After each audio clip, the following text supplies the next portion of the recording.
तर या सत्राची आता झालेली आहे समाप्ती. 5 षटकांचा खेळ झालेला आहे. 5 षटकांच्या खेळानंतर धावसंख्या आपण पाहताय शिव मल्हार प्रतिष्ठान या संघाची झाली आहे फलकावर 86. त्यात नवनीत जर आपण पाहिलं 23 बॉल खेळल्या 63 धावांची एक विस्फोटक खेळी त्याच्या बॅटमधनं आली. त्यात 2 चौकार 8 षटकार 273.91चा स्ट्राईक रेट.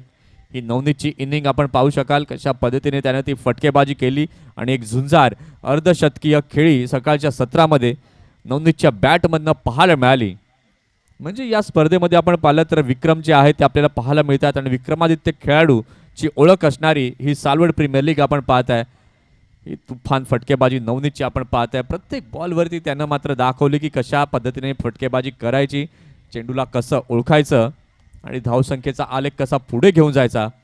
मी वैयक्तिक किती धावा जमवतो ते मात्र मायने राखत नाही, परंतु मला माझ्या संघाकरिता ते चांगलं कॉन्ट्रीब्युशन द्यायचं आहे आणि ते नवनीतने मात्र दाखवलं.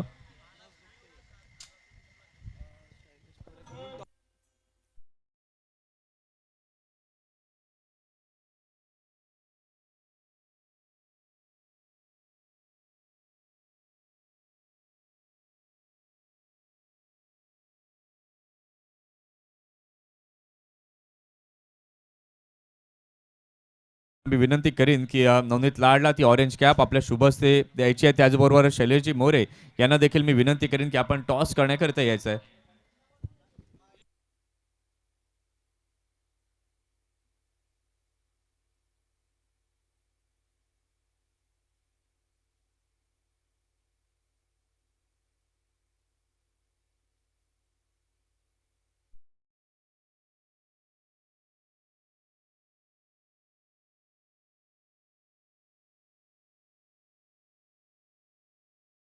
पाटीलची जी ऑरेंज कॅप होती ती मात्र त्यानं उतरवली त्याच्या डोक्यावरनं आणि स्वतःच्या नावे केली.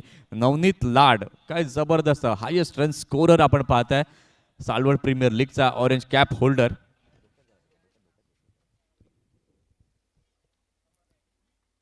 हिमेशजी राऊत यांच्या शुभ हस्ते ही ऑरेंज कॅप मानाची सन्मानाची दिली जाते नवनीतला.